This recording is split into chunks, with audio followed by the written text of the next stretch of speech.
Bueno, ahora vamos a entrar en la respuesta inmunitaria innata y vamos a centrarnos primero en las células fagocíticas. Esta respuesta ya incluye células de la sangre, ¿vale? Vamos a abrir esto y ahora vamos a ver, antes de ver esto, quiero un pequeño recordatorio del año pasado de qué teníamos dentro de la sangre, ¿vale?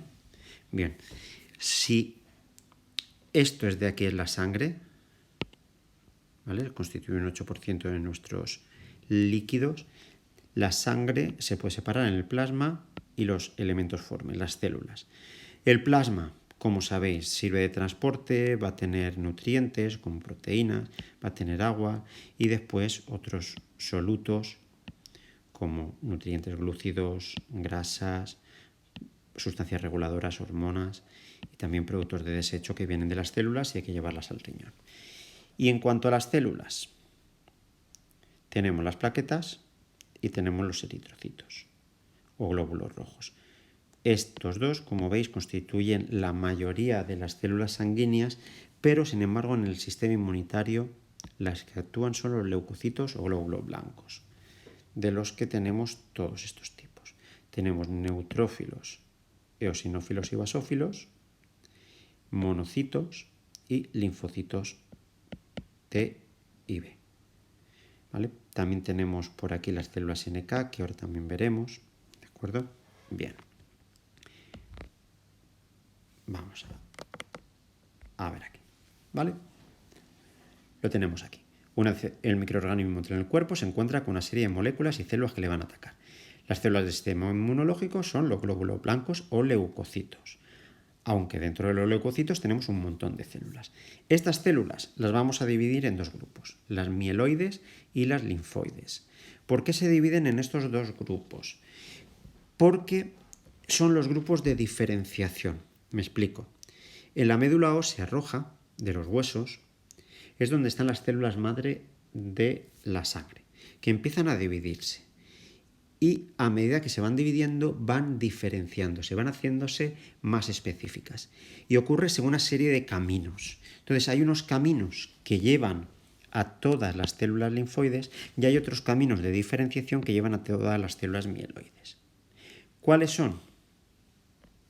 Las tenemos en este esquema. ¿Vale? Esta sería la célula madre pluripotencial que se divide en dos células madre, una mieloide y otra linfoide. La división de esta célula madre mieloide y diferenciación progresiva va a dar lugar al resto. Por ejemplo, parte de esta se convierte en esta de aquí, que poco a poco dará lugar a los glóbulos rojos. Otras células de aquí se pueden diferenciar a estas que darán lugar a los megacariocitos que producen las plaquetas.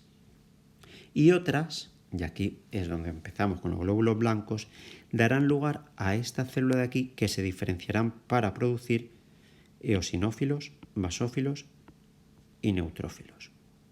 ¿Vale?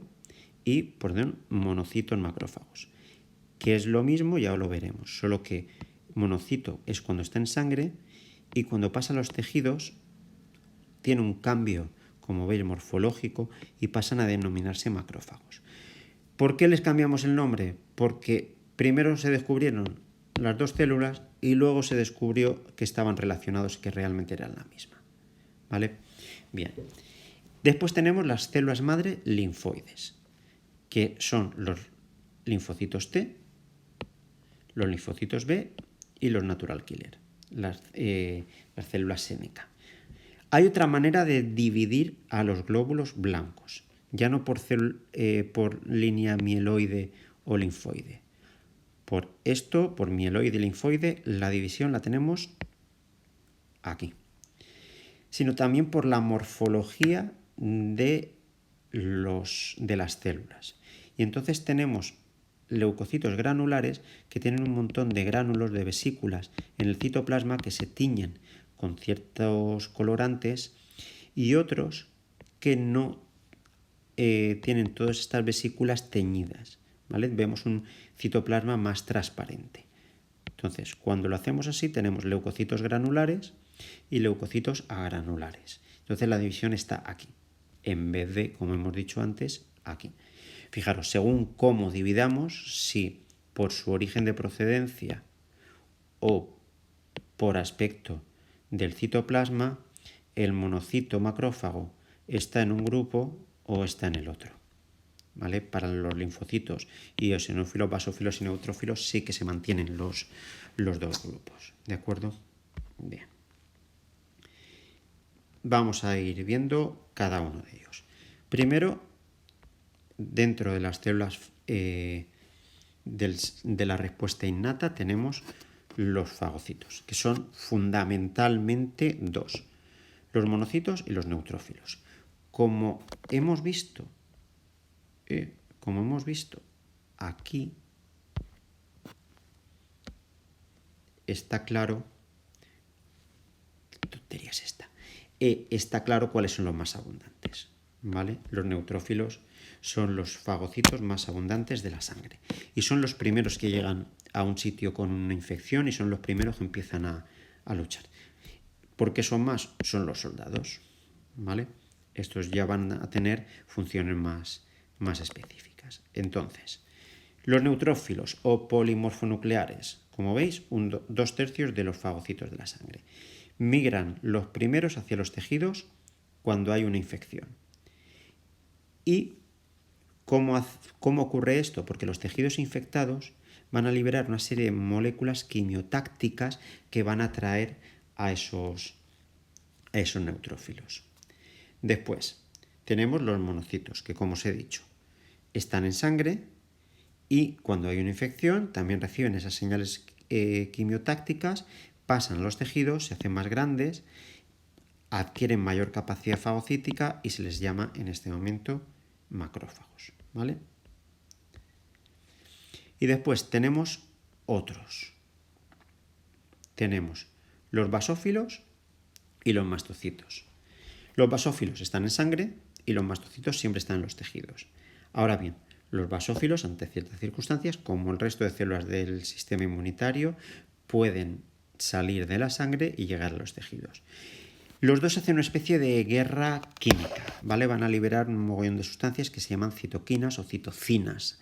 Hay veces que las encontramos en vez de así, que ayudan a combatir el patógeno. Por ejemplo, van a soltar heparina, que es un anticoagulante, porque una de las estrategias que tienen las bacterias es producir coágulos, lo vimos en el tema anterior.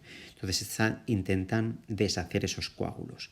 Histamina, que lo que hacen es vasodilatar. ¿Por qué? Al hacer los vasos más anchos se promueve el mayor paso de sangre cerca de ese tejido y por lo tanto un reclutamiento mayor de soldados. Y después tenemos prostaglandina, que como recordáis era un lípido insaponificable, y leucotrienos, ¿vale? Que van a producir una serie de respuestas de dolor, fiebre, inflamación, enrojecimiento. Bueno, la inflamación y el enrojecimiento vienen más por la histamina, ¿vale? Pero bueno. Los eosinófilos, digamos que tienen un efecto en que la cosa no se vaya de madre, de tener. ¿Por qué? Porque aquí se genera, con estos y los tejidos, se genera una especie de retroalimentación positiva. Hay una infección, entonces llama a más. Estos que llaman a más todavía sueltan más histamina que todavía llaman a más. Entonces llegan más, que liberan más histamina y se llaman a... Eso hay que cortarlo. Eso hay que cortarlo porque si no al final se produce una respuesta inmunitaria generalizada, se llama un shock. ¿Cómo se llama? Fíjate, no me sale el nombre ahora. Bueno, da igual.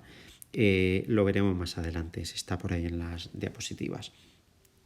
Y se puede liar. Entonces, esto mantiene la cosa a raya para que no se vaya de madre. Van a destruir parte de las moléculas liberadas por las anteriores y también tienen cierta capacidad fagocítica, ¿vale? Pero solamente se van a comer aquellas cosas a las que se les ha unido un anticuerpo, que lo liberan los linfocitos B. Ya lo veremos más adelante. Es decir, los eosinófilos son capaces de fagocitar complejos antígeno-anticuerpo. Todo eso lo veremos, ¿de acuerdo? Bien, esto ya lo dejamos para el próximo día, pero os voy a enseñar aquí un par de cosillas más. demás, ¿vale? Mirad, eso también os lo voy a colgar. Es una tabla con las principales funciones de cada uno de las células sanguíneas y sus características morfológicas, para que le echéis un vistazo. Y esto también es en plan curiosidad. Cuando en un análisis de sangre tenemos neutrófilos bajos, ¿qué quiere decir? Cuando tenemos neutrófilos altos, ¿qué quiere decir? Y así para todos, ¿vale? Así al menos si alguna vez veis un análisis de sangre que os han hecho, podéis deducir qué es lo que pasa según lo que os haya salido. ¿De acuerdo? Esto estaría bien que os lo leyerais al menos para los glóbulos blancos. ¿De acuerdo?